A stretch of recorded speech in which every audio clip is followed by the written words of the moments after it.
بسم اللہ الرحمن الرحیم۔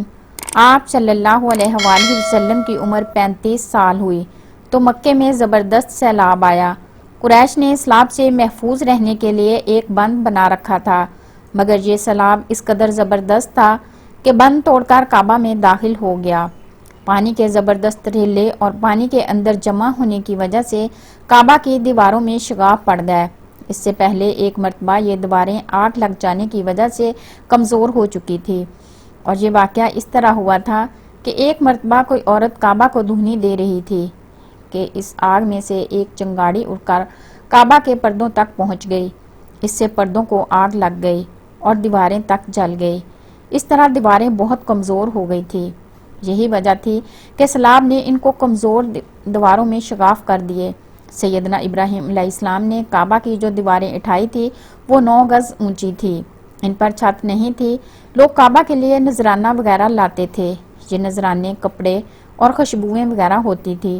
کعبہ کے اندر جو کنواں تھا یہ سب نذرانے اس کنویں میں ڈال دیے جاتے تھے۔ کنواں اندرونی حصے میں دائیں طرف تھا۔ اس کو کعبہ کا خزانہ کہا جاتا تھا۔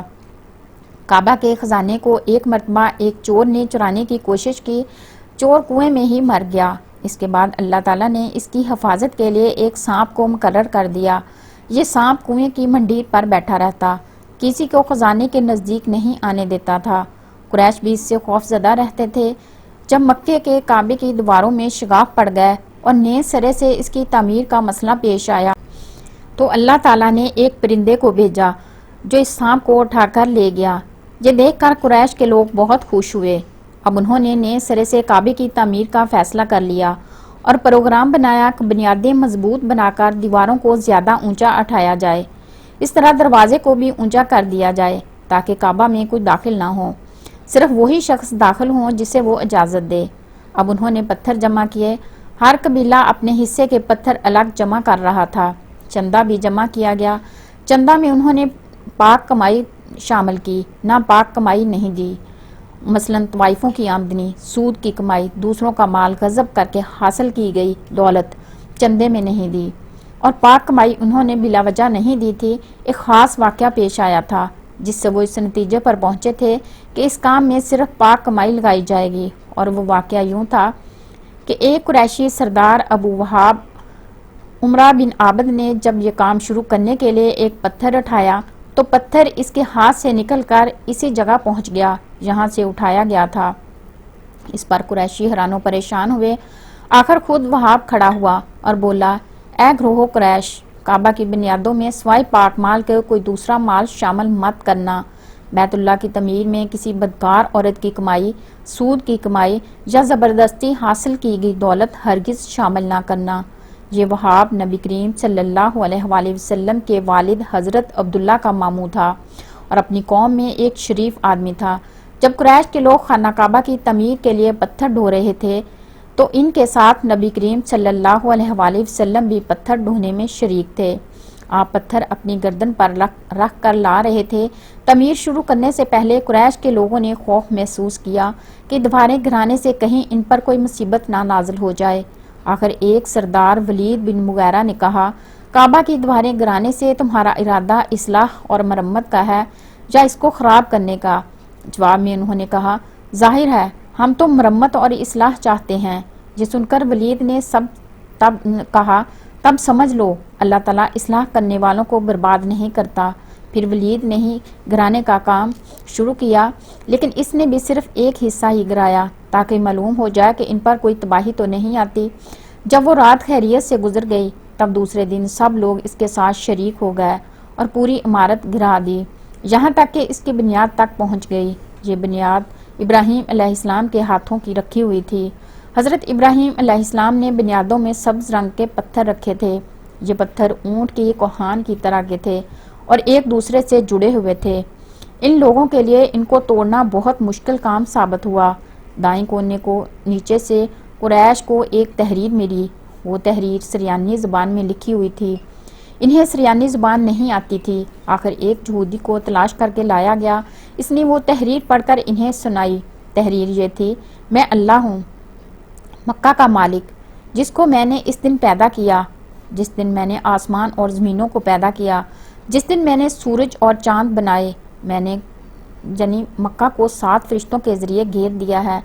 اس کی عظمت اور اس وقت تک ختم نہیں ہوگی جب تک اس کے دونوں طرف پہاڑ موجود ہیں۔ ان پہاڑوں سے مراد ایک تو ابو قیس پہاڑ ہیں جو کہ صفا پہاڑی کے سامنے، اور دوسرے کئی پہاڑ ہیں جو مکہ کے قریب ہیں اور جس کا رخ ابو قیس پہاڑوں کی طرف ہے، اور یہ شہر اپنے باشندوں کے لیے پانی اور دودھ کے لحاظ سے بہت برکت اور نفع والا ہے۔ یہ پہلی تحریر تھی، دوسری مقام ابراہیم سے ملی۔ اس میں لکھا تھا، مکہ اللہ تعالیٰ کا محترم اور معظم شہر ہے، اس کا رزق 3 راستوں سے اس میں آتا ہے۔ یہاں 3 راستوں سے مراد قریش کی 3 تجارتی راستے ہیں، ان راستوں سے قافلے آتے جاتے تھے۔ تیسری تحریر اس سے کچھ فاصلے سے ملی، اس میں لکھا تھا، جو بھلائی بوئے گا لوگ اس پر شک کریں گے، یعنی اس جیسا بننے کی کوشش کریں گے، اور جو شخص رسوائی بوئے گا وہ رسوائی اور ندامت پائے گا۔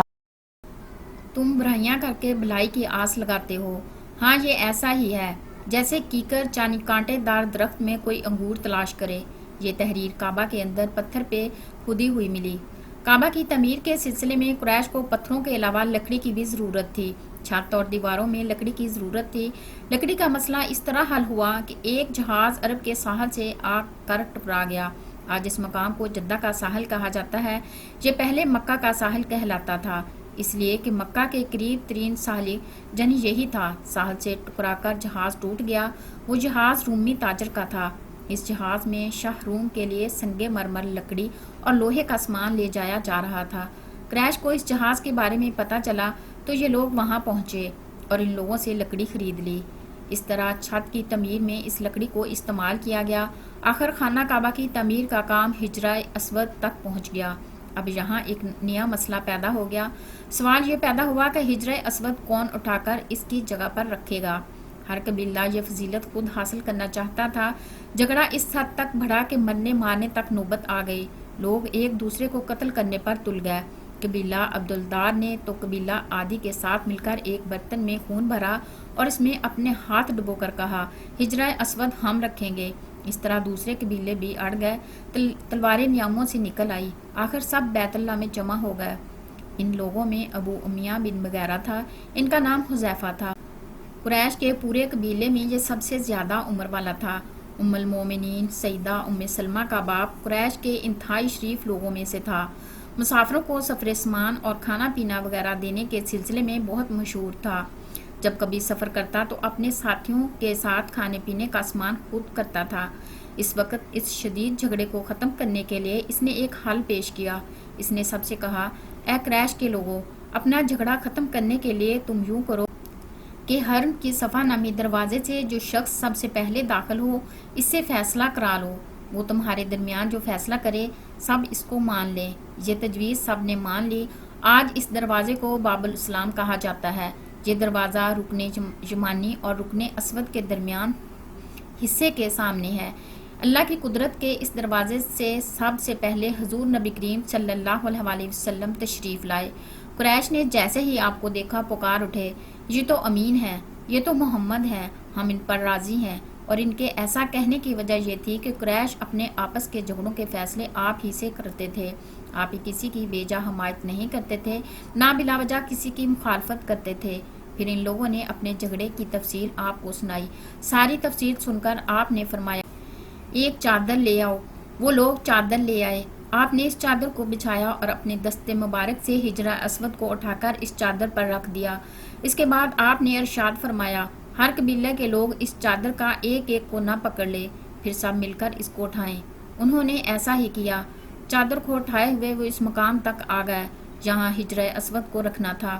اس کے بعد نبی کریم صلی اللہ علیہ وسلم نے حجرہ اسود کو اٹھا کر اس کی جگہ رکھنا چاہا، لیکن عین اسی وقت ایک نجدی شخص آگے بڑھا اور تیز آواز میں بولا، بڑے تعجب کی بات ہے کہ آپ لوگوں نے ایک کم عمر نوجوان کو اپنا رہنما بنا لیا ہے، اس کی عزت افزائی میں لگ گئے ہو۔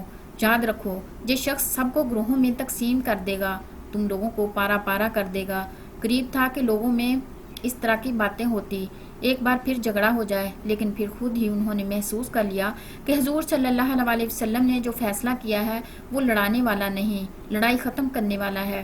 چنانچہ حجرہ اسود کو نبی کریم صلی اللہ علیہ وسلم نے اپنے مبارک ہاتھوں سے اس کی جگہ پر رکھ دیا۔ معروفوں نے لکھا ہے کہ نجدی شخص دراصل ابلیس تھا، جو اس وقت پر انسانی شکل میں آیا تھا۔ جب کعبہ کی تعمیر مکمل ہو گئی تو قریش نے اپنے بتوں کو پھر سے اس میں سجا دیا۔ کعبہ کی یہ تعمیر جو قریش نے کی، چوتھی تعمیر تھی۔ سب سے پہلے کعبہ کو فرشتوں نے بنایا تھا۔ بعض صحابہ نے فرمایا ہے کہ زمین و آسمان کو پیدا کرنے سے پہلے اللہ تعالیٰ کا عرش پانی کے اوپر تھا۔ جب عرش کو پانی پر ہونے کی وجہ سے حرکت ہوئی تو اس پر ہی کلمہ لکھا گیا، لا الہ الا اللہ محمد الرسول اللہ، اللہ تعالیٰ کے سوا کوئی معبود نہیں، محمد اللہ تعالیٰ کے رسول ہیں۔ اس کلمے کے لکھے جانے کے بعد عرش ساکن ہو گیا۔ پھر جب اللہ تعالیٰ آسمانوں اور زمین کو پیدا کرنے کا ارادہ فرمایا تو اس نے پانی پر ہوا کو بھیجا، اس سے پانی میں موجیں اٹھنے لگی اور بخارات اٹھنے لگے۔ اللہ تعالیٰ نے ان بخارات کو جانب بھاپ سے آسمان کو پیدا فرمایا۔ پھر اللہ تعالیٰ نے کعبہ کی جگہ سے پانی کو ہٹایا، جگہ خشک ہو گئی۔ چنانچہ یہی بیت اللہ کی جگہ ساری زمین کی اصل ہے اور اس کا مرکز ہے۔ یہی خشکی بڑھتے بڑھتے 7 بر اعظم بن گئی۔ جب زمین ظاہر ہو گئی تو اس پر قائم کیے گئے زمین پر سب سے پہلا پہاڑ ابو قبیس ہے۔ پھر اللہ تعالیٰ نے فرشتوں کو حکم فرمایا، زمین پر میرے نام کا ایک گھر بناؤ تاکہ آدم کی اولاد اس گھر کے ذریعے میری پناہ مانگے۔ انسان اس گھر کا طواف کرے جس طرح تم نے میرے عرش کے گرد طواف کیا ہے، تاکہ میں ان سے راضی ہو جاؤں۔ فرشتوں نے حکم کی تعمیل کی۔ پھر حضرت آدم علیہ السلام نے خانہ کعبہ کی تعمیر شروع کی۔ اس کے بعد حضرت آدم علیہ السلام نے خانہ کعبہ کی تعمیر شروع کی۔ اس طرح قریش کے ہاتھوں یہ تعمیر چوتھی بار ہوئی۔